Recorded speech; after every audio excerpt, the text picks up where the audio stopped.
A peaceful morning in the historic financial district of Lyon, France. Pale golden sunlight brushed gently across the stone facade of Banque Duret Fils, one of the city's oldest and most prestigious financial institutions, held by the Duret family for 3 generations. Inside the grand hall, well-dressed clients stood waiting for transactions. The soft tapping of leather shoes echoed on marble floors, while polished glass surfaces reflected the smug expressions of those who believed they belonged to a world protected, wealthy, powerful, and untouched by the minor inconveniences of history.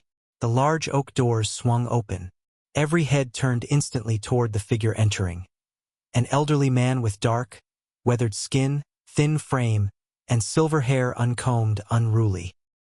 He wore a dark brown wool coat, worn and torn at the shoulder, and shoes so frayed they were nearly soleless.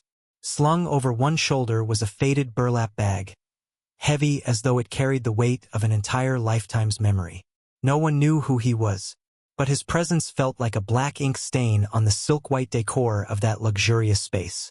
Some clients exchanged smirks. A middle-aged woman clutching a Hermes bag pulled her purse closer. A young bank clerk sighed. Another lost soul, probably here to beg.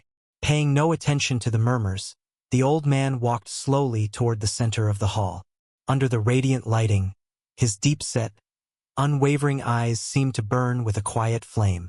As everyone watched him with curiosity, he spoke. His voice raspy but firm. "This bank belongs to me." A moment of dead silence. Then the hall erupted in mocking laughter. A tall security guard in a black uniform, the name Muller embroidered on his armband, approached. His gaze brimmed with disdain. "Sir," Muller said, in a tone half polite, half condescending, "this isn't a charity shelter. Please leave or I'll have to take action." But the old man stood his ground. "My name is Abel Moreau," he said, "and I've come to reclaim what this bank stole from me more than half a century ago." The laughter faded. A strange tension crept into the room. Curiosity? Skepticism? Or fear? Behind the transaction counter, Bank Director Charles Duret, grandson of the founder, narrowed his eyes.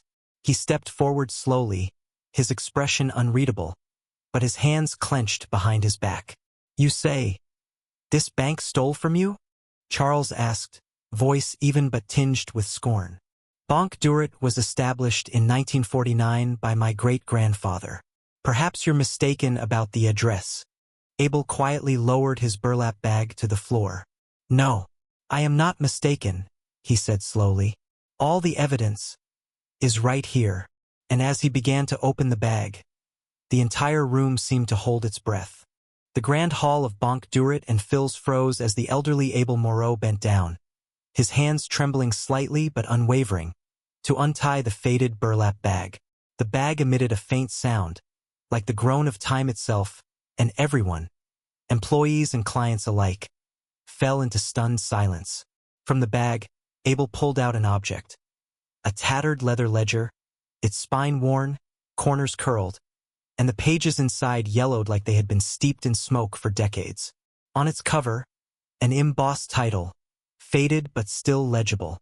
Comtes Fondates, Banque Moreau and Associés, 1948. Charles Duret frowned. "Banque Moreau?" he repeated in disbelief. "Never heard of such a bank." Abel raised his gaze, his eyes piercing into the cold stare of the younger man before him. "Of course you haven't," the old man replied, "because your family did everything to erase that name from history and replace it with your own." The air in the hall thickened.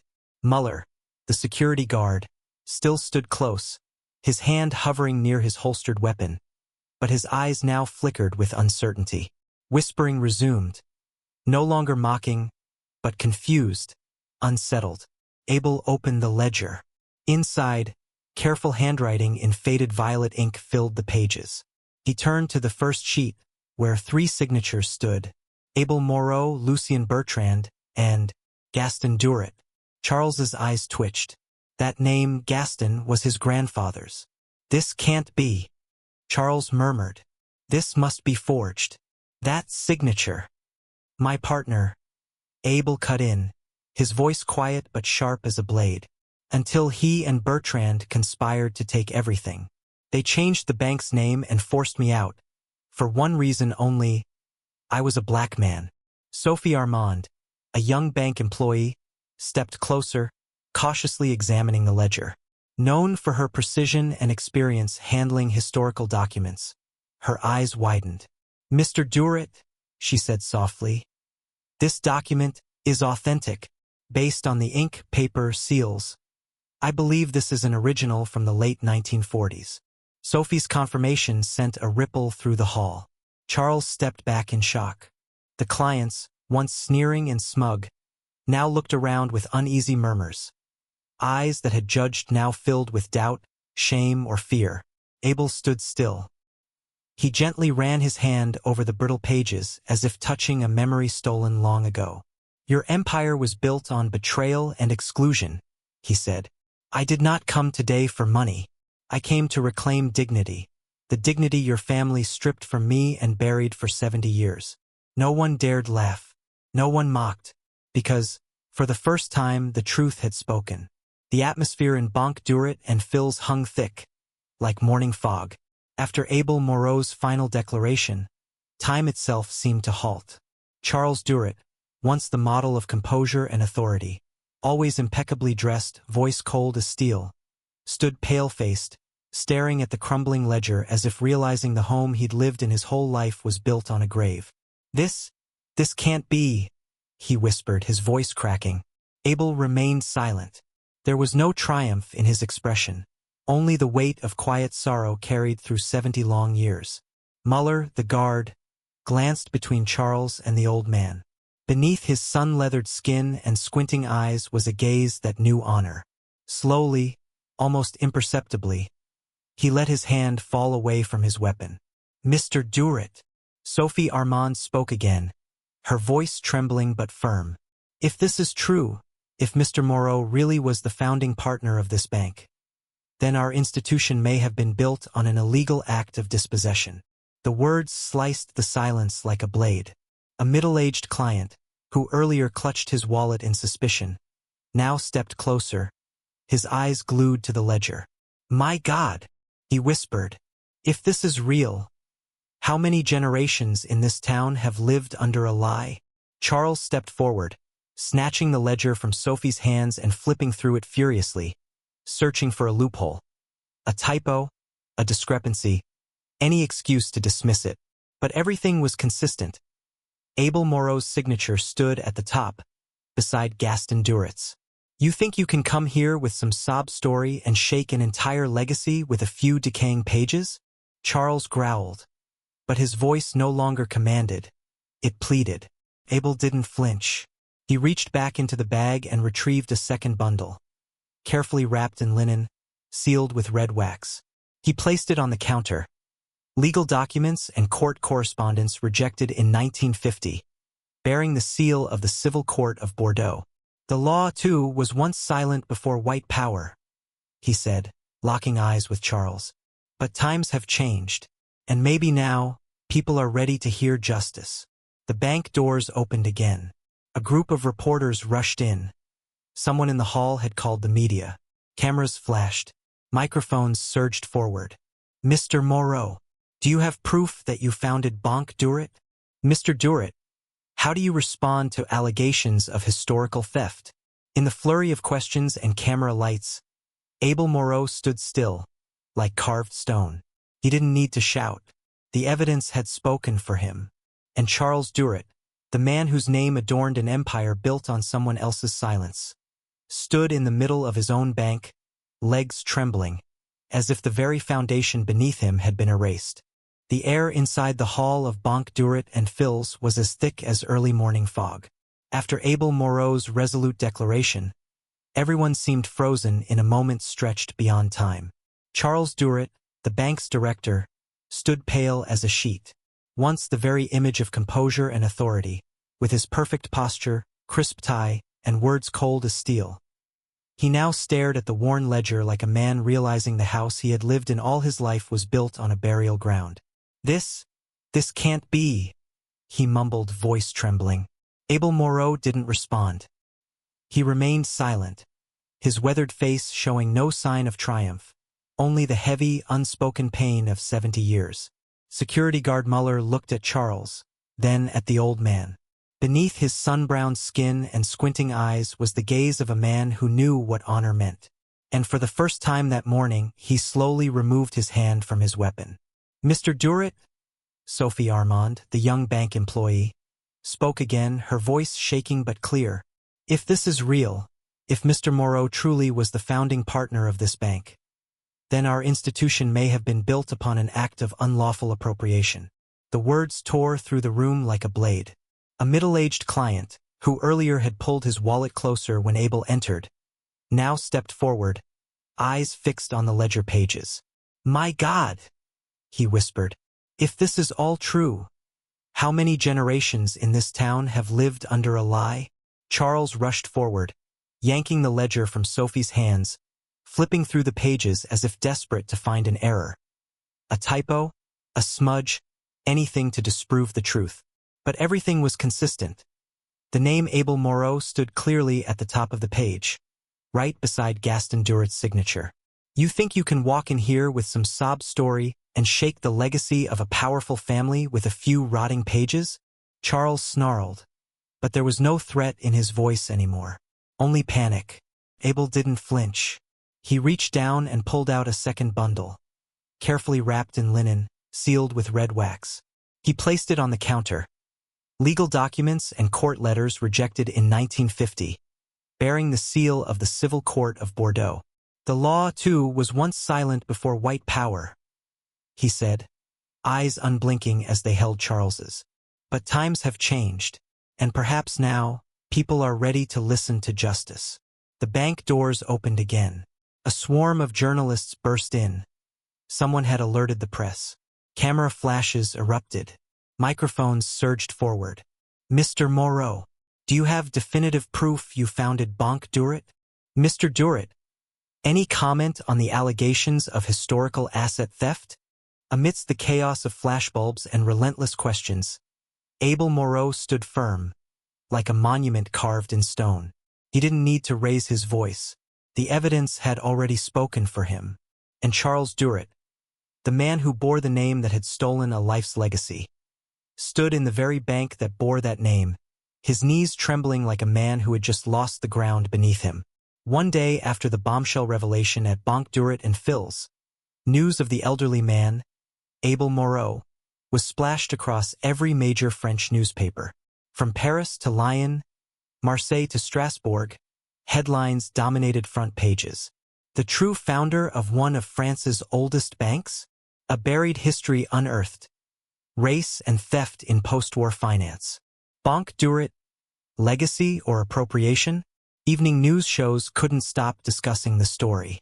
Images of the silver-haired old man in a worn coat, carrying a faded cloth bag, appeared everywhere. And everyone, from laborers to executives, from students to politicians, asked the same question. If he's telling the truth, how many other truths have been buried? At the bank, Charles Duret found himself on the public chopping block. The extended Duret family, from successful politicians to members of the city council, fell into panic. Many pressured Charles to publicly deny the claims, take legal action, and put out this fire before it engulfed the family's reputation. But in a stunning twist, Charles did the opposite. On Tuesday morning, he held a press conference in the bank's main hall. Before dozens of cameras and hundreds of watching eyes, Charles stood, not as the confident executive, but as a man struggling to confront the history he inherited. "Ladies and gentlemen," he said, voice low but steady, "I, Charles Duret, current director of the bank, can no longer ignore what Mr. Abel Moreau has brought to light." The room went still. "I have personally reviewed the original ledgers, the signatures, the rejected legal filings, and even the suppressed evidence locked away in our archives. The truth is this: Mr. Abel Moreau was indeed the co-founder of Banque Duret Fils. And worse, he was erased from its history because of his skin color and because of greed. Not a single breath was heard. Charles drew in a long breath himself, then continued, "I will do everything in my power to make this right, even if it costs me my name, my career, or this institution's legacy. In the front row, Abel Moreau sat quietly, saying nothing. But his eyes, bright as the final sunlight casting over a long-forgotten statue, said everything. After the press conference, Charles personally invited Abel into the executive office, where for over 70 years, the name Moreau had never once been spoken. He opened an old cabinet drawer and retrieved a brass plaque that read, Banque Duret Fils, established 1948 by Gaston Duret and Charles paused. Then he handed Abel a pen and softly said, Mr. Moreau, I believe it's time we engrave the name of the man history tried to forget. Abel took the pen. He said nothing, but his aged hand moved with strength and purpose as he wrote. Abel Moreau. One day after the explosive revelation at Banque Duret Fils, news of the elderly man Abel Moreau was on the front pages of every major newspaper across France. From Paris to Lyon, from Marseille to Strasbourg, bold headlines filled the front pages. The true founder of one of France's oldest banks? Shocking truth. A history buried beneath black skin.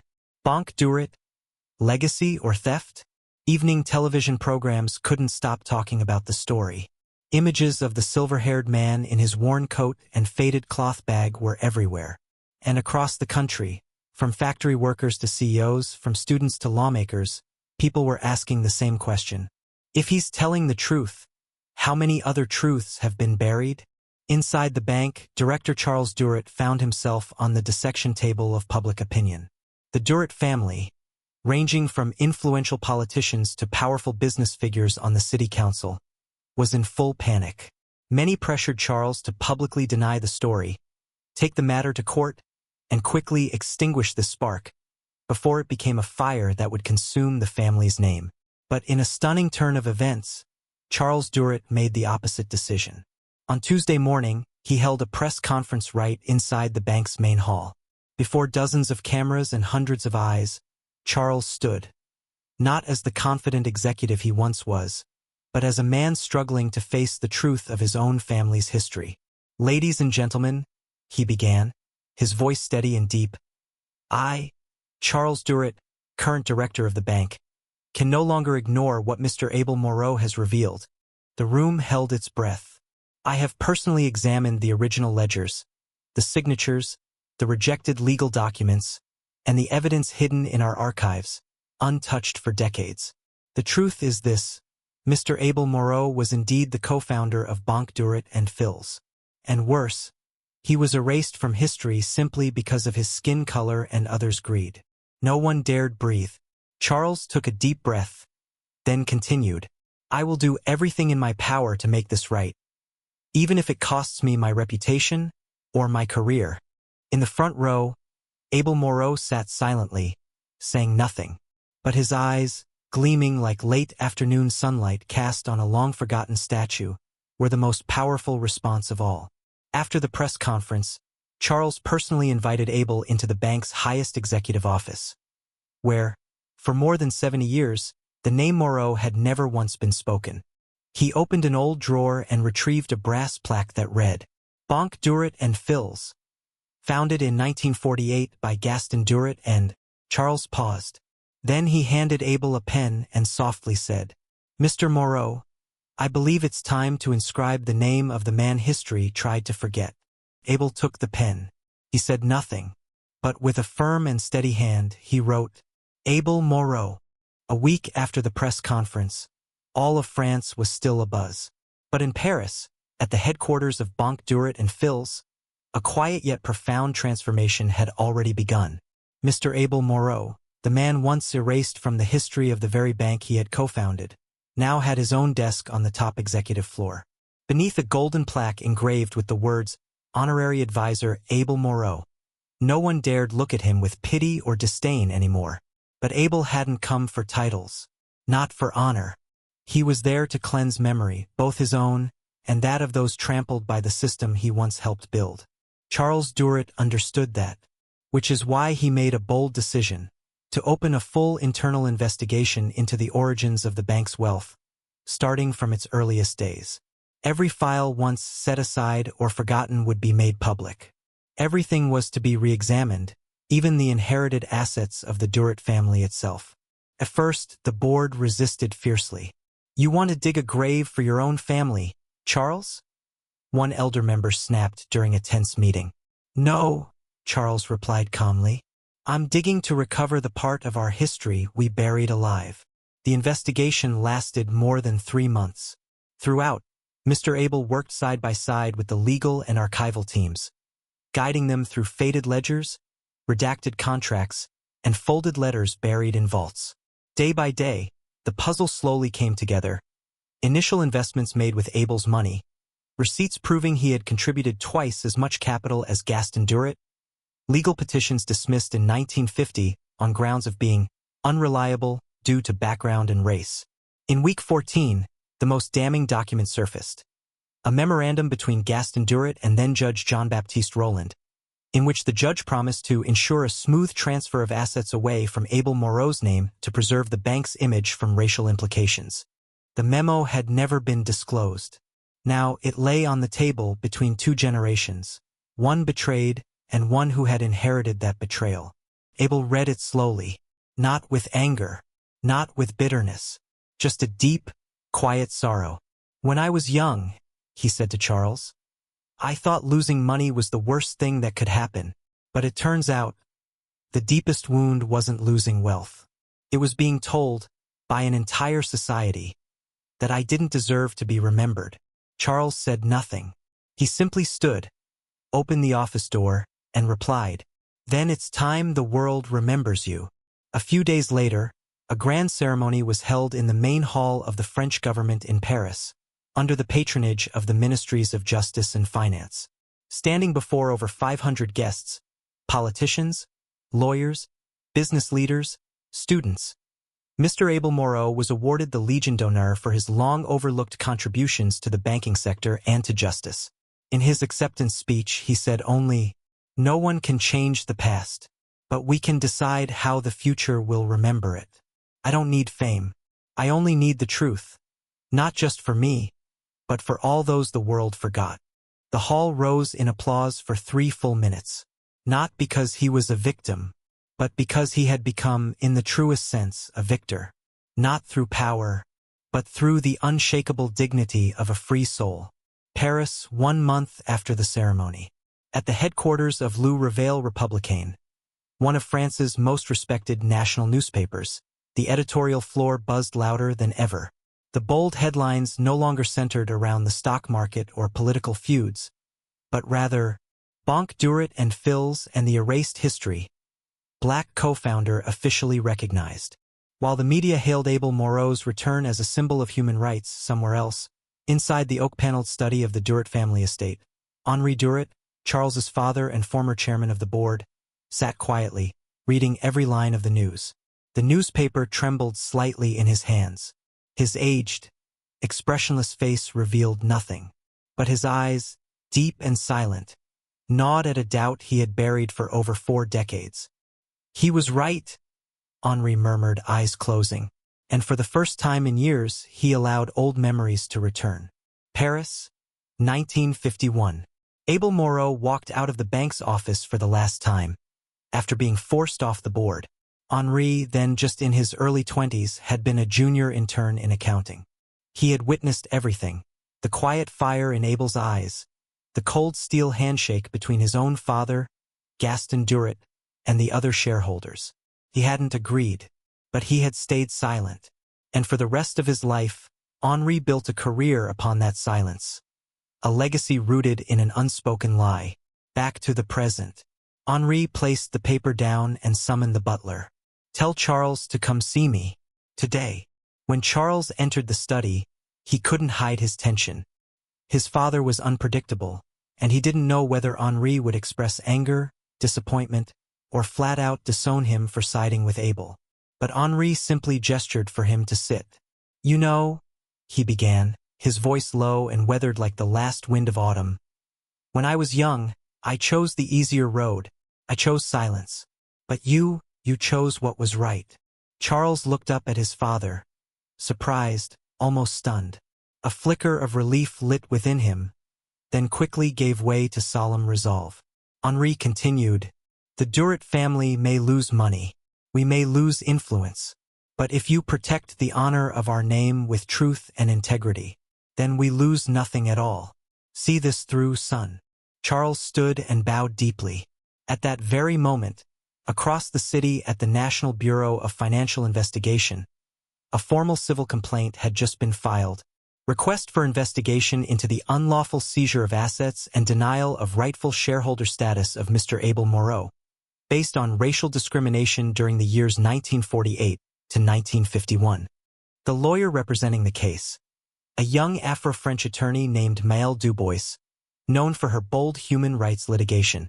In an earlier interview, Maëlle had said, "We're not just reclaiming justice for Mr. Moreau. We're awakening justice for an entire generation buried beneath the dust of history, simply because of their skin." Paris was preparing for winter, but for those who believed in truth and justice, spring was stirring. And on Rue Saint-Antoine, in a small apartment at the end of the street, Abel Moreau sat by his window, sipping tea, watching golden leaves fall slowly through the crisp afternoon air. His eyes no longer held sorrow. They glowed with a soft, quiet light, like dusk on a clear day, peaceful, steady, and waiting. A gray December morning. The Paris District Court was packed to capacity. In the front row sat Mr. Abel Moreau, dressed modestly yet impeccably, an old felt hat resting on his lap, his aged hands tightly clasped. Beside him stood Maëlle Dubois, his young attorney, composed, solemn, yet with eyes ablaze like fire, refusing to bow to winter's chill. Across the aisle, seated on the plaintiff's side, were the legal representatives of the Duret family and the former board of directors. Mostly seasoned, proud lawyers, exuding prestige and entitlement. But this trial was not simply about assets. It was history on trial. It was where justice, dignity, and truth would be dissected word by word before the law and the public. Presiding Judge Émile Rousseau, known throughout France for his fierce impartiality, surveyed the courtroom with a gaze that cut like steel. Today, this court shall hear the case concerning the racially motivated dispossession of assets from Banque Duret and Fils in the year 1950. Plaintiff, Mr. Abel Moreau. Defendant, the current legal representatives of the bank. After the opening statements, Maëlle rose slowly and stepped to the center of the courtroom. "Your Honor, we will demonstrate that Mr. Abel Moreau, a French citizen of African descent, co-founded this bank in 1948 and was subsequently erased from its legal records due to the color of his skin." She placed a thick, time-worn ledger on the presentation table. "This is the original bank ledger, bearing the signatures of Mr. Moreau and his partner, John Laurent. But after 1950, the entire archive was rewritten. Mr. Moreau was forced out under fabricated legal pretenses, in what we contend was a systematic racial cleansing." Murmurs rippled through the courtroom. On the defense side, Marc Duret, youngest son of Henri and current legal counsel for the bank, stood to respond. "Let me be clear. Mr. Moreau never held official legal shares in the bank. His employment here does not equate to ownership." Maëlle immediately countered, presenting newly declassified documents, correspondence between Abel and the Ministry of Finance, along with 1949 tax records listing profit shares under his name. These documents were intentionally buried. Mr. Moreau's disappearance was not voluntary. It was coerced, through both law and prejudice. The courtroom fell silent again. Judge Rousseau's expression darkened. Then he spoke. "This court will allow further investigation into the original archives and testimonies of living witnesses. Proceedings will recess for 2 days." As the public filed out, French media erupted with headlines. "Duret Bank faces historic trial. Was its founder erased by racism?" And in a quiet corner outside the courtroom, Abel sat in silence, eyes gazing into the distance. Not with despair, but with the quiet endurance of someone who had waited decades for this moment. Then someone approached, a woman in her 60s, gentle but firm. Emily Carter, the young bank clerk from back then, now retired, handed him a cup of hot coffee. "I couldn't do much back then," she said softly. "But I want you to know, some of us are still here, with you." Abel smiled faintly. He said nothing, but his eyes, for the first time, shimmered like spring water. 2 days later, the trial resumed amid intense attention from both French and international media. Dozens of journalists, historians, and civil rights organizations gathered early at the Paris courthouse. Outside, crowds held up banners reading, "Justice for Abel Moreau. The truth cannot be erased." Inside the courtroom, the atmosphere was frozen. Abel Moreau sat quietly, his face calm like an ancient tree that had weathered countless storms, now simply waiting for the final sunlight to shine. Attorney Maël Dubois stepped forward, holding a newly discovered file. "Your Honor, following the court's request to reopen the National Archives, we uncovered a crucial document, a memorandum from 1950 between Mr. John Laurent and the bank's board of directors, in which Laurent confirms the forced removal of Mr. Abel Moreau in order to prevent reputational damage due to racial concerns." Gasps filled the courtroom. An irrefutable blow. Maël continued, "Attached is the transcript of an internal meeting where shareholders decided to erase Moreau's name from all official records and replace him with a Duret family member to maintain trust among Paris's financial elite." Judge Émile Rousseau called for order. His face now bore the sternness of stone. Then, an unexpected witness was summoned. Jean-Baptiste Laurent, son of John Laurent, now in his 80s. He entered slowly with a cane, but his voice remained clear and steady. "My father spoke of it often. He lived with guilt for the rest of his life. Abel Moreau built that bank from the ground up. But under social pressure and directives from the board, he was cast out. My family benefited from that injustice. I'm here to say, Abel was the true co-founder. What was done to him was a crime." His testimony landed like a final sword stroke, severing all attempts at denial. After a short recess, Judge Rousseau delivered his ruling. The Paris District Court hereby recognizes Mr. Abel Moreau as the legal co-founder of Banque Duret and Fils and confirms he was deliberately erased from history through racially discriminatory actions. The court orders the bank to restore his founding status, issue financial and moral compensation based on current valuations, and publicly amend all historical records. At that moment, the courtroom erupted. Abel remained motionless. He turned to Maël, his tireless ally, and gave a small, solemn nod. He had won, not through force, not through anger, but with truth. That evening, the national news aired a special segment. France officially restores the dignity of a black man erased from financial history more than 70 years ago. Mr. Abel Moreau, who rekindled the flame of justice through resilience and grace. In the aftermath of the historic verdict, Paris felt like a city that had just witnessed a moral turning point. Le Monde ran the front-page headline, "Abel Moreau, Justice Reborn After 74 Years Buried." On social media, the message spread like wildfire. "I cried for him. This is the France I believe in. Don't call this a rewritten history. Call it corrected. Duret Bank must be held accountable, not just in money, but in action." At the headquarters of Banque Duret and Fils, a reckoning erupted. The board convened an emergency meeting. In the closed chamber, Chairman Bertrand Duret, grandson of the man who once stole Abel's legacy, stood visibly shaken. "We built this empire on a false foundation. If we don't act now, we'll lose everything. Our reputation, our trust, and our future." After hours of debate, the bank issued a formal statement. "We publicly apologize to Mr. Abel Moreau and his family for the historical injustice that our institution contributed to. We hereby commit to updating official records to recognize Mr. Moreau as co-founder, providing financial restitution and interest adjusted for present value, establishing the Moreau Historical Justice Fund to support victims of racial discrimination in finance and entrepreneurship." That night, France Aujourd'hui aired a live interview with Abel Moreau and a renowned journalist. "Do you feel angry, Mr. Moreau?" they asked. Abel paused. Under the spotlight, his aged, tired face looked serene. "No, I'm not angry. I just wish my wife had lived to see this day." The studio fell into silence. 1 week later, in front of Banque Duret and Fils headquarters, a bronze statue was unveiled.